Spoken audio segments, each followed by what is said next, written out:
함께 기도하시겠습니다. 하나님 아버지,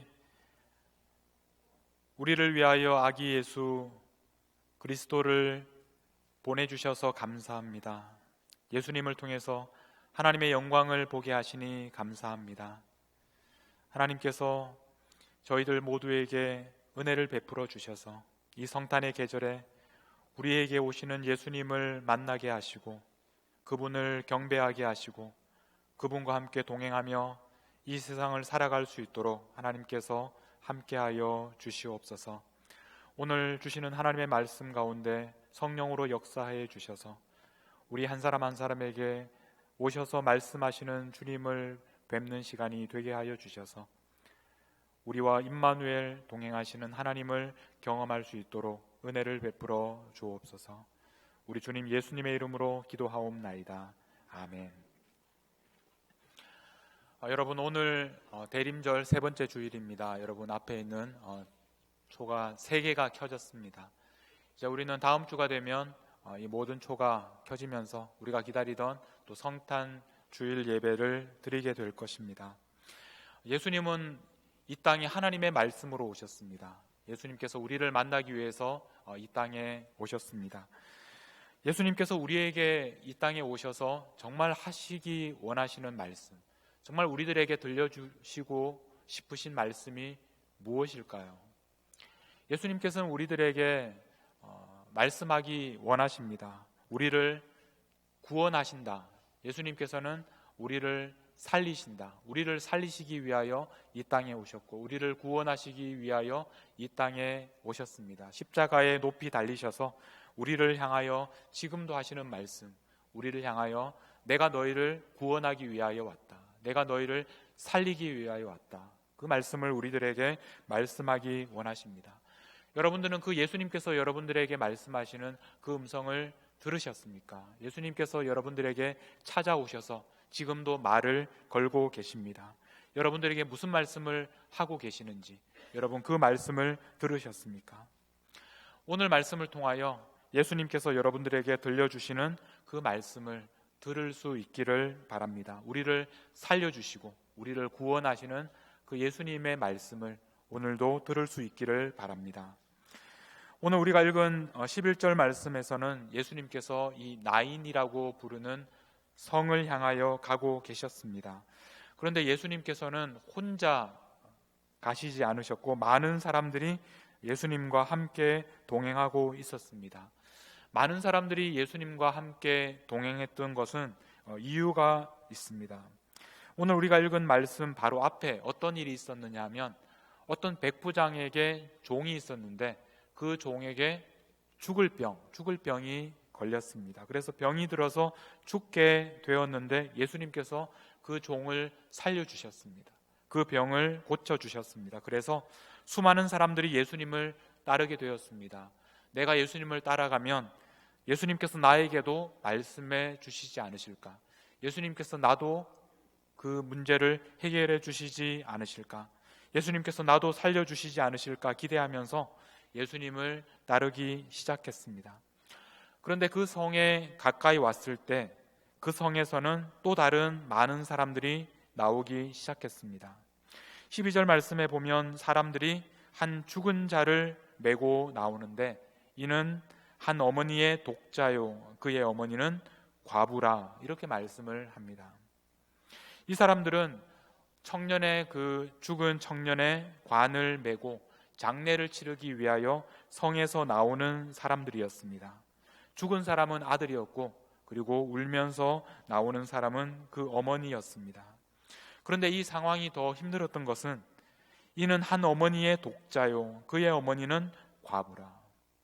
그의 어머니는 과부였고 남편이 없었고 오직 의지하던 단 하나의 아들을 잃어버려서 그래서 울면서 나오고 있습니다.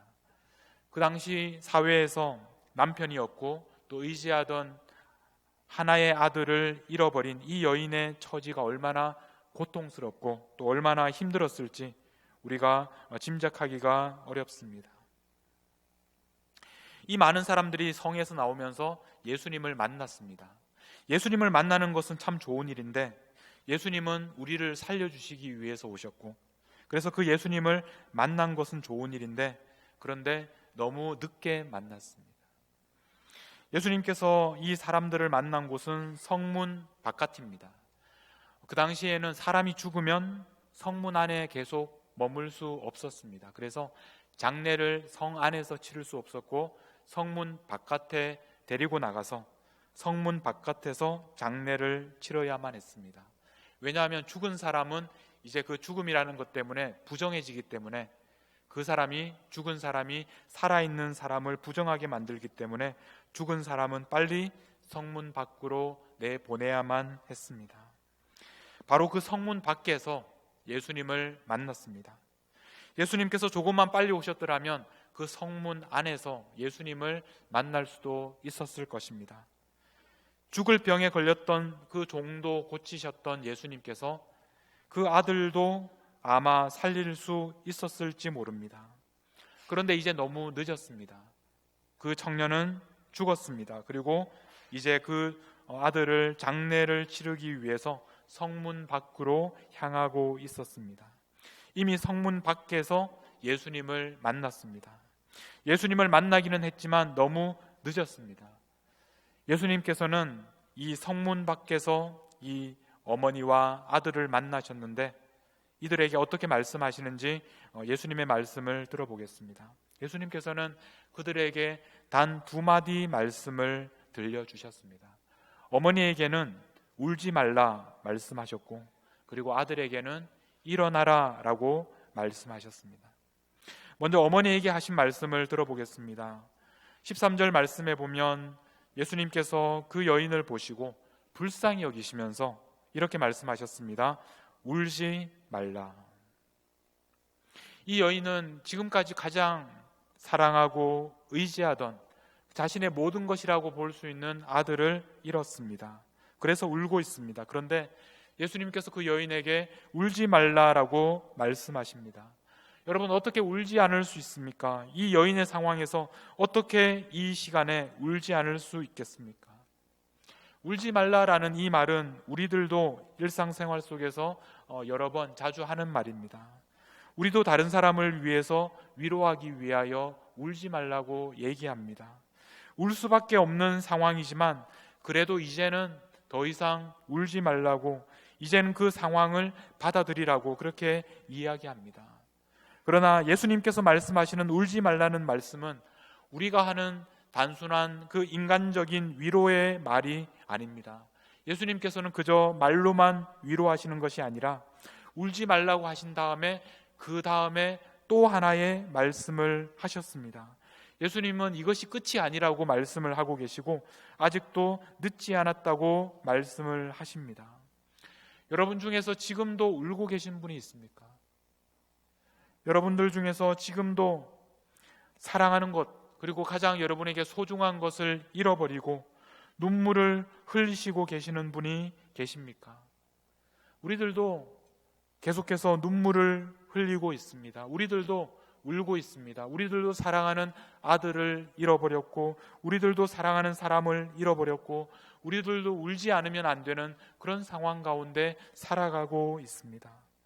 그래서 그 사랑하는 아들을 관에 넣을 수밖에 없고, 또 장례를 치르기 위하여 성 바깥으로 울면서 나아갈 수밖에 없습니다. 여러분들은 언제 눈물을 흘리셨습니까? 여러분들은 왜 눈물을 흘리고 계십니까? 그런 우리들을 향하여 예수님께서는 지금도 말씀하고 계십니다. 울지 말라, 이렇게 말씀하고 계십니다. 예수님의 이 말씀은 단순한 인간적인 위로의 말씀이 아닙니다. 예수님께서는 이것이 끝이 아니라고 말씀을 하고 계십니다. 여러분, 우리에게 지금도 말씀하시는, 울지 말라고 말씀하시는 그 예수님의 말씀을 들으십시오. 그리고 울지 말라고 말씀하신 예수님께서 이제 2번째 말씀을 계속해서 하십니다. 이번에는 죽은 아들에게 주시는 말씀입니다. 14절 말씀에 보면 가까이 가셔서 그 관에 손을 대셨습니다. 그 부정한 그 시신이 들어있는 관에 예수님은 손을 대셨습니다. 예수님께서는 멀리서 그 울고 있는 여인을 바라보기만 하시는 것이 아니라 바로 그 문제를 직면하십니다. 문제로 다가가셔서 그 문제의 핵심에 손을 대시는 분이십니다. 우리가 감당할 수 없었던 문제, 우리는 포기할 수밖에 없었던 그 문제를 향하여 예수님께서는 직접 다가오셔서 그 문제에 손을 대기 시작하시는 분입니다. 예수님이 손을 대시니 그 관을 메고 있던 사람들이 멈춰설 수밖에 없었습니다. 예수님은 이 죽음의 행렬을 멈추셨습니다. 죽음을 향하여 장례를 치르기 위하여 가고 있던 그 사람들을 더 이상 가지 못하도록 막으셨습니다. 그리고 나서 예수님께서 이렇게 말씀하셨습니다. 청년아, 내가 내게 말하노니 일어나라. 청년아, 내가 내게 말하노니 일어나라 라고 말씀하셨습니다. 예수님은 놀랍게도 그 죽은 청년에게 말씀하셨습니다. 청년아 라고 부르고 나서 그 다음에 하신 말씀이 너에게 내가 말한다, 이렇게 말씀을 하셨습니다. 여기에서 이 너에게 라는 표현이 강조되어 있습니다. 아무 청년에게나 말씀하시는 것이 아니라 바로 너에게, 청년이 마치 살아있는 것처럼 그 청년을 향하여 너에게 내가 말한다, 일어나라 라고 말씀을 하셨습니다. 마치 살아있는 사람에게 하듯이 예수님께서는 그 청년에게 인격적으로 말씀해 주셨습니다. 분명히 죽었는데, 분명히 장사를 지내기 위하여 관에 넣었는데 예수님께서는 그 청년에게 말씀하고 계십니다. 어떻게 이것이 가능합니까? 그런데 놀라운 것은 그 청년이 그 예수님의 말씀을 들었다는 것입니다. 예수님의 말씀을 듣고 그 말씀에 반응해서 일어났다는 것입니다. 예수님은 이 죽음이라는 것을 넘어서서 그 청년에게 말씀하셨습니다. 죽음도 예수님의 말씀을 가로막을 수 없었습니다. 어떻게 청년이 예수님의 말씀을 들을 수 있었을까요? 죽었던 청년이 어떻게 예수님께서 말씀하시는 것을 듣고 반응할 수 있었겠습니까? 그 이유는 바로 예수님께서 이 죽은 청년에게 말씀하시기 위하여 죽음에까지 내려가셨기 때문입니다. 예수님께서 그 청년을 위하여 죽으셨기 때문에, 예수님께서 그 청년을 위하여 대신 십자가에 못 박히셨기 때문에, 예수님께서 그 청년을 위하여 대신 관에 누우셨기 때문에, 그래서 예수님께서는 그 청년에게 말씀하실 수 있었고 그 청년은 예수님의 말씀을 들을 수 있었습니다.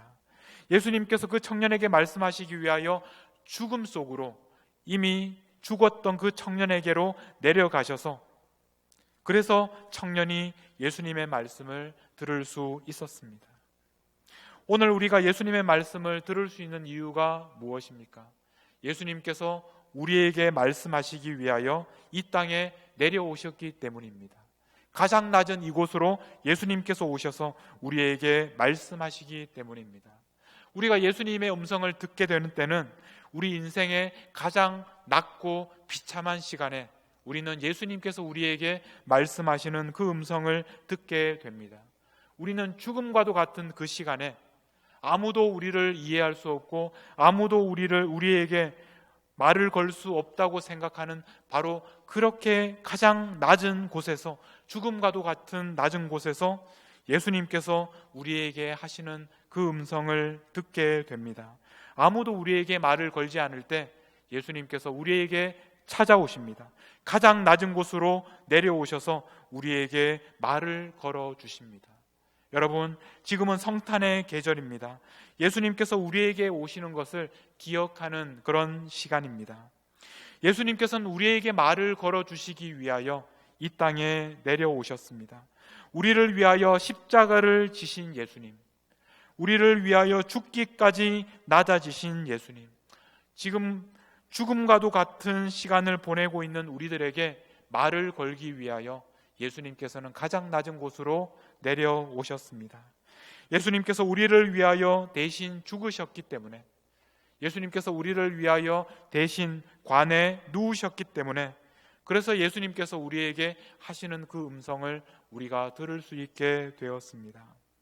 여러분, 예수님께서 여러분에게 하신 말씀을 듣고 계십니까? 여러분들에게 일어나라 라고 말씀하시는 그 음성을 듣고 계십니까? 죽음과도 같은 비참하고 고통스러운 현실 속에서 죽음과도 같은 시간을 보내고 계시는 여러분들에게 일어나라 라고 말씀하시는 그 예수님의 음성을 듣고 계십니까? 예수님께서는 지금도 우리에게 찾아오셔서 울지 말라라고 말씀을 하십니다. 그리고 우리에게 일어나라라고 말씀하고 계십니다. 모든 것이 끝나 버렸다고 생각하는 우리들에게 아직도 끝나지 않았다고 말씀하십니다. 오셔서 우리의 눈물을 닦아주시고 우리의 두 손을 붙잡아서 일으켜 주십니다. 예수님은 우리를 살리시기 위하여 이 땅에 오셨습니다. 여러분, 예수님께서 이 말씀을 하실 때 이 어머니에게 그리고 아들에게 울지 말라고 하시고 또 일어나라고 하실 때 예수님 주위에 많은 사람들이 있었습니다. 그 사람들은 바로 예수님을 따르는 사람들, 예수님의 제자들이었습니다. 예수님께서는 이 시간을 통해서 제자들에게 예수님을 따르는 것이 어떤 삶인지에 대해서 가르쳐 주셨습니다. 제자들이 해야 되는 일이 무엇인지를 그들에게 보여주셨습니다. 제자들이 해야 되는 일은 사람들에게 가서 이 두 마디의 말씀을 전하는 것입니다. 지금도 울고 있는 사람들에게 찾아가서 울지 말라고 말씀하는 것입니다. 여러분 주위에 울고 있는 사람들이 누구입니까? 그 사람들에게로 찾아가야 합니다. 누가 울고 있는지를 보시고 그들을 향하여 말씀하십시오. 울고 있는 사람들에게 가서 단순한 위로의 말이 아니라 그 상황을 그냥 받아들이라는 말이 아니라 우리를 위하여 예수님께서 오셨고 예수님께서 우리를 구원하시기 위하여 십자가에서 죽으셨기 때문에, 그래서 모든 것이 달라졌기 때문에 울지 말라고 그들에게 말씀해 주십시오. 모든 것이 변했습니다. 이제 울지 않아도 괜찮습니다. 그래서 사람들에게, 울고 있는 사람들에게 찾아가셔서 울지 말라고 전해 주십시오. 그것이 바로 제자들이 하는 일입니다. 그 다음에는 누워있는 사람들, 죽은 사람들, 자신이 죽었다고 생각하는 사람들에게 찾아가십시오. 그리고 그들에게 찾아가셔서 일어나라 라고 말씀해 주십시오. 이미 늦었다고 생각하고 이미 모든 것이 끝나버렸다고 생각하고 이제 더 이상 희망이 없다고 생각하는 사람들에게 찾아가셔서 일어나라, 주님의 이름으로 일어나라고 그들에게 말씀하십시오. 죽은 사람들에게 어떻게 우리가 말을 할 수 있습니까? 어떻게 하면 그들이 우리의 말을 들을 수 있겠습니까? 죽은 사람에게 말을 하기 위해서는 우리가 그 사람들이 있는 곳으로 내려가야 합니다. 그래야 그 말을 그 사람들이 들을 수 있기 때문에 그렇습니다. 가장 낮은 곳으로, 죽음에까지, 그들이 경험하고 있는 그 절망의 자리까지 우리가 내려가서 그 사람들에게 말을 건넬 수 있어야 합니다. 일어나라라고 그들에게 말할 수 있어야 합니다. 그러면 그 사람들이 그 말을 듣고 일어날 수 있을 것입니다. 왜냐하면 예수님께서 바로 그 사람을 위하여 죽으셨기 때문입니다. 그래서 이제 일어날 수 있게 되었습니다. 여러분, 이 기쁜 소식을 전하는 것, 담대하게 죽은 사람에게 일어나라고 말씀하십시오. 이것이 바로 제자들이 해야 하는 일입니다. 여러분, 한번 연습을 한번 해볼까요? 제자들에게 예수님께서 이 장면을 통해서 가르쳐 주신 두 가지 말, 울지 말라 그리고 일어나라, 이 말을 하기 위해서 예수님께서는 제자들을 지금도 보내고 계십니다. 우리 옆에 있는 분들에게 한번 연습을 한번 옆에 있는 분 쳐다보세요. 울고 있으십니까? 옆에 있는 분이? 겉으로는 웃고 있지만 여러분 가만히 쳐다보시면 그분은 사실은 울고 계십니다. 마음에서 울고 계세요. 그래서 그분에게 한번 여러분 간절한 목소리로 정말 그 진심을 담아서 한번 이렇게 말씀해 보십시오. 울지 마십시오. 울지 마십시오. 지금 울고 있지만 그러나 울지 마십시오. 그저 인간적으로 위로하는 말이 아닙니다. 예수님께서 우리를 살리시기 위해서 오셨고 이제 울지 않아도 괜찮습니다. 모든 것이 달라졌습니다. 울지 마십시오. 그렇게 진심을 다해서 여러분 울고 있는 사람들에게 울지 마십시오. 그렇게 얘기해 주시기 바랍니다. 그 다음 두 번째 말, 여러분 지금은 죽어 있지만 그러나 일어나라고, 살아나라고, 예수 그리스도의 이름으로 그 사람을 일으키는 그 한마디, 일어나십시오. 그 말을 우리 옆에 있는 분에게 한번 진심을 담아서 말씀해 보겠습니다. 일어나십시오. 여러분 일어나십시오. 여러분들은 죽은 것이 아닙니다. 일어나셔야 합니다. 패배감에 사로잡혀 누워있지 마시고 쓰러져 있지 마시고 그 자리에서 일어나십시오. 왜냐하면 예수님께서 여러분들을 살리셨기 때문입니다. 이 두 마디 말은 바로 오늘 이 자리에 있는 우리들을 위하여 지금도 예수님께서 우리들에게 들려주시는 말씀입니다. 여러분 울지 마십시오. 여러분 일어나십시오. 예수님께서 우리에게 지금도 말씀하고 계십니다. 우리는 이제 더 이상 울지 않아도 괜찮습니다. 예전에는 울 수밖에 없는 그런 상황이었지만 이제는 울 수 없는, 도저히 우리가 울 수 없는 그런 상황으로 우리를 바꾸어 주셨습니다. 여러분 일어나셔야 합니다. 우리는 죽은 것이 아니라 살았기 때문입니다. 예수님께서 우리를 살리셨기 때문입니다. 예수님께서 우리를 대신하여 죽으셨고 이제 우리는 살아났기 때문입니다. 그러므로 여러분들에게 예수님께서 하시는 그 말씀, 일어나라, 울지 마라, 일어나라, 이 말씀을 들으시고 그 말씀에 반응하실 수 있는 우리 모든 성도님들이 되시기를 바랍니다. 그래서 일어나셔서 이제 세상을 향해 나아가서 사람들을 향하여 지금도 울고 있는 사람들에게 울지 말라고 하시고, 그리고 지금도 누워있는, 죽어있는 사람들에게 일어나라고 그렇게 말씀하실 수 있는 우리 모든 예수님의 제자로 살아가시기를 주님의 이름으로 축복합니다. 기도하시겠습니다. 하나님 아버지, 예수님을 우리에게 보내주셔서 감사합니다. 지금도 울고 있는 우리들에게 울지 말라고 말씀해 주시고 이미 죽었다고 생각하고 누워있는 저희들에게 일어나라고 말씀하시고 일으켜 주시니 감사합니다. 이제 예수님의 말씀을 듣고 자리에서 일어나 세상 속으로 걸어가게 하여 주시고 아직도 울고 있는 사람들, 아직도 누워있는 사람들을 붙잡아 일으켜주는 저희들이 되게 하여 주시옵소서. 아직도 이 미네소타에서 살아가면서 울고 있는 사람들이 있습니다. 죽어 있는 사람들이 있습니다. 이 세상 속으로 나아가서 그 사람들을 일으켜주고 그 사람들의 눈물을 닦아주는 우리 미네소타 한인장로교회가 되게 하여 주시옵소서. 우리 주님 예수님의 이름으로 기도하옵나이다. 아멘.